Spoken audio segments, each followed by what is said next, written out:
Donc je commence par le premier chapitre, quelques tranches de ma vie de mère et d'homme et vos questions surtout. En tout cas, donc vous le savez, avant qu'on entame toutes les questions qui ont nourri vos interrogations, pour ceux qui me connaissent encore, ce qui me caractérise, c'est quand même une forme de jamais de langue de bois et 100% de transparence. Alors parfois, c'est un peu inattendu, mais en tout cas, c'est notre marque de fabrique et je peux vous dire qu'on va continuer à désirer et à mettre en œuvre le 100% de transparence. Donc on entend énormément parler sur des questions chaudes, parce que ça en est d'urbanisme, d'un nouveau lotissement à Seyon. Alors qu'est-ce qu'il en est? Je commencerai par vous demander, si je vais m'apercevoir de vos réactions dans la salle, est-ce que quelqu'un parmi vous, est-ce qu'un certain nombre d'entre vous a entendu parler de la loi Allure? Quelques-uns.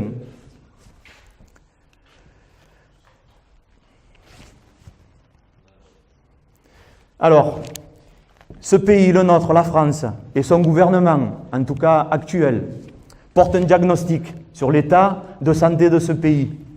Donc le bâtiment va mal, le chômage grimpe,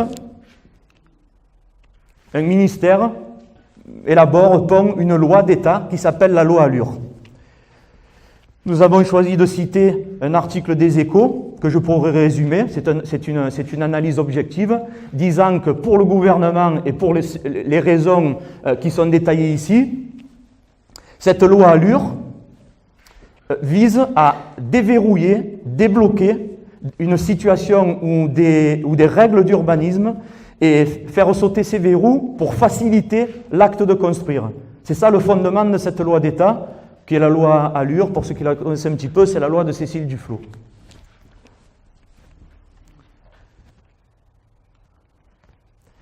Alors, effectivement, deux nouveautés majeures ont été ont été promulguées à l'occasion de justement la promulgation de cette loi Allure. Si je prends un tout petit peu de temps, c'est pour vous expliquer que cette loi couperait, c'est comme ça que je pense être autorisé à la nommer, parce que cette loi avait, au moment de son application, deux dispositions qu'on qualifie comme étant des dispositions d'application immédiate. Au jour où la loi est promulguée, elle a été promulguée en mars 2014, deux dispositions couperées s'appliquent au moment même de sa promulgation. Donc les élus, comme nous de terrain, ne sont pas avertis de ce qui va arriver. Pourtant, quand la loi est promulguée, deux dispositions qui chamboulent énormément les choses s'appliquent. C'est ce qu'on appelle des dispositions d'application immédiate. Le premier de ces bouleversements qu'a amené la loi Allure, d'application immédiate, donc en mars 2014, au moment des élections municipales, c'est vrai qu'on avait un peu autre chose à faire et à penser, en tout cas, cette loi Allure supprime les superficies minimales pour pouvoir construire sur une parcelle, sur un terrain. Alors souvenez-vous qu'avant l'arrivée de cette loi Allure, il y avait par exemple à Seyon des zones où à moins de 1200 mètres carrés, suivant le secteur, ou moins de 2000, vous ne pouviez pas construire une maison. C'est cette superficie minimale que la loi Allure a supprimée. Donc ce qui veut dire en réalité,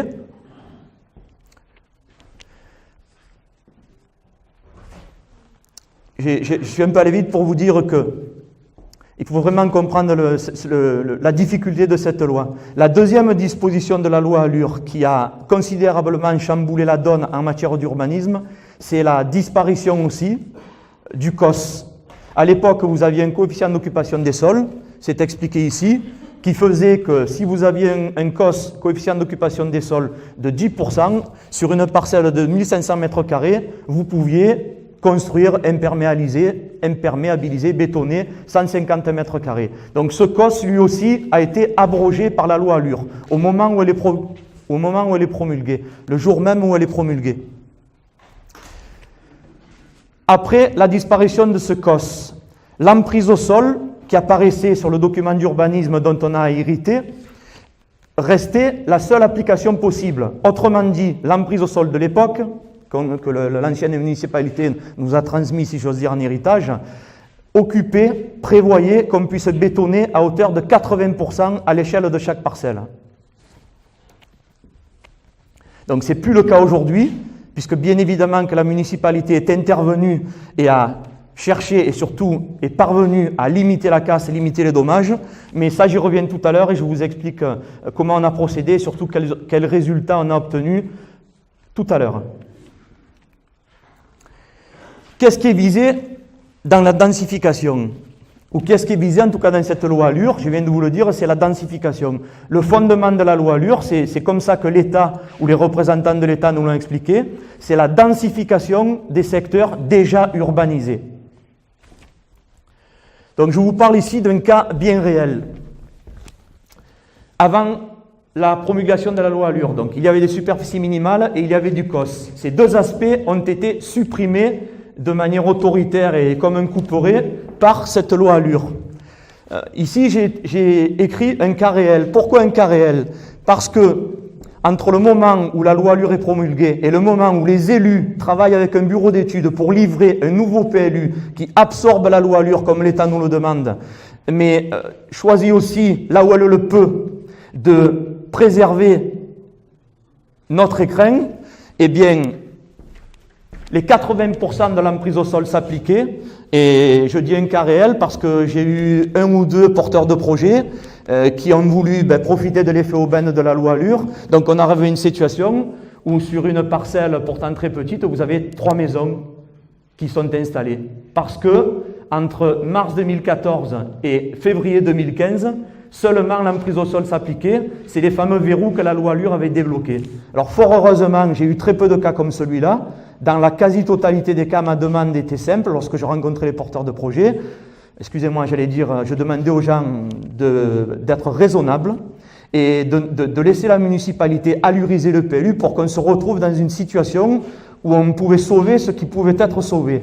Mais malgré tout, on a eu des cas où bétonnage de la parcelle à 80%. Ça, c'est les méfaits de la loi ALUR. On le voit de manière tout à fait explicite ici. La densification, ça veut bien dire ce que ça veut dire. On a une multiplication de maisons sur des parcelles où il n'y a plus de superficie minimale. C'est pour cette raison que l'on peut densifier. C'est l'objectif de la loi ALUR. Alors bien évidemment, moi j'ai un avis tout à fait contraire sur la qualité de cette loi ALUR. Je trouve pour le moins qu'elle n'a pas que des aspects positifs, mais c'est malheureusement une loi d'État. Et notre pays est un état de droit. Donc un maire qui est instructeur d'urbanisme ne peut pas rejeter ou refuser d'appliquer une loi, même lorsqu'elle s'impose de manière arbitraire depuis le sommet de l'État. On est malheureusement là pour l'appliquer, surtout en urbanisme, où il y a dans ce cas-là zéro marge de manœuvre pour nous. Alors ça peut être effectivement très bien pour les promoteurs ou les constructeurs.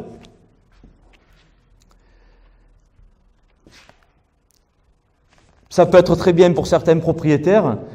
Je profite de l'occasion aussi pour dire quelque chose qui me tient à cœur. Sébastien me parlait de cœur tout à l'heure et de raison, parce que c'est une réalité aussi que je vais dire.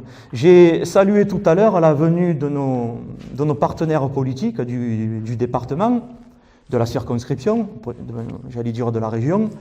Et je disais que cette action concrète nous prouvait qu'on n'était finalement pas seul à vouloir développer une politique différente. Mais j'ai envie de dire, et parce que je le vois, votre présence ici me fait dire que vous aussi, vous adhérez à cette forme, à cette expression d'une politique qui se fait de manière différente, avec des objectifs différents. Et pour revenir à ce qui s'est agi de la loi ALUR, et cette loi d'État que j'ai essayé de décrire dans les prérogatives qu'a eu l'État, eh bien, j'ai vu tout à l'heure, il y en a certainement, ou peut-être d'autres, je connais un constructeur, ici, un aménageur, qui s'est comporté de manière intelligente. J'allais dire malgré la loi ALUR. Et ça veut dire quoi, se comporter de manière intelligente? Ça veut dire, le bétonnage du sol, pour appeler les choses par leur nom, est favorisé malheureusement par la loi ALUR. Mais moi, je peux obtenir de la relation avec un constructeur intelligent des choses que la loi elle-même ne lui demande pas. Alors je m'explique. Pour gérer le pluvial, qui est un des plus gros problèmes à gérer dans le cadre de la densification, de l'imperméabilisation, du bétonnage des sols, le constructeur accepte l'idée, puis plus que l'idée, l'acte de prendre à sa charge la construction d'un bassin d'infiltration. Chose que la loi elle-même, ou un préfet, ne lui demande pas. Ça procède juste, je l'ai dit, de son honnêteté, de son intelligence et du fait qu'il adhère certainement à cette politique différente que nous menons. Et une politique différente, c'est se solidariser, avoir des objectifs communs et ne pas faire n'importe quoi sur un territoire. Donc c'est vrai que notre député disait aussi tout à l'heure qu'il est facile de tomber dans le schéma où on critique les élus parce que simplement d'avoir été élu, c'est presque suspicieux et puis vous êtes vite taxé de ne rien faire ou de faire partie intégrante d'un système. Mais tous les constructeurs aujourd'hui ne se comportent pas de manière négative. Donc c'était vraiment à souligner et je voulais vraiment profiter de cet exemple pour dire que au moins autant que la venue, je sais que ce n'est pas les politiques qui me contrediront, la venue de nos partenaires politiques, votre venue et votre adhésion à cette manière que nous avons d'acter une forme différente de la politique, c'est ça qui est très rassurant et très sain. Et cet exemple pour moi en tout cas, oser dire qu'en matière de construction, je peux rencontrer aussi, donc je l'ai dit, j'en ai un ici que je connais et qui se reconnaît, on rentre dans des rapports intelligents et on me fait des propositions intelligentes et respectueuses. Donc ça, je tenais à le souligner. Donc je disais, c'est très bien aussi pour certains propriétaires qui vont pouvoir diviser leurs parcelles en vue de faire une deuxième maison ou de vendre leur lot, c'est ce qui arrive. Étant instructeur d'urbain avec j'ose pas dire mon employé, avec une employée de mairie, j'y reviendrai tout à l'heure, et on a effectivement des dossiers récurrents aussi de propriétaires qui divisent leurs parcelles, puisqu'il n'y a plus de superficie minimale, c'est un réflexe assez naturel finalement que d'optimiser les possibilités et les droits à la construction qu'a ouvert la loi Allure. Mais effectivement, j'en ai dit un mot pour le pluvial. Heureusement que j'ai l'aide d'un constructeur sur cet exemple précis. C'est un sacré casse-tête, c'est une sacrée galère, je peux vous le dire pour nous, pour le pluvial, pour les chaussées, pour la sécurité, pour l'éclairage, pour garantir l'accès aux services, parce que c'est bien beau de densifier, mais il faut pouvoir ensuite travailler correctement pour la sécurité et le confort de nos administrés. Je tenais à dire aussi une chose concrète. Cela fait des années que le contrôle de légalité des actes d'urbanisme, qui est factuellement je veux dire, qui est sans contestation possible, exercé dans notre pays par les préfectures ou les sous-préfectures. Ça fait des années que ces administrations accordent des types de projets de densification. Bien évidemment, vous connaissez mon avis sur cette situation-là. Pour ce qui concerne cette supposée haute administration, bien loin, très très loin de notre quotidien et de notre vie et du territoire dans lequel on vit. Ce ne sont pas des gens qu'on rencontre tous les jours, un préfet ou un sous-préfet. Et pourtant, parallèlement à cela, je vais vous faire une confidence, moi je les appelle même Météo France, la préfecture. Parallèlement à cela, la même autorité administrative nous envoie des alertes météo. On n'a plus que cette manifestation de vie qui émane de cette administration. Comme si ces alertes météo que le préfet envoie ou le sous-préfet pouvaient éviter cela.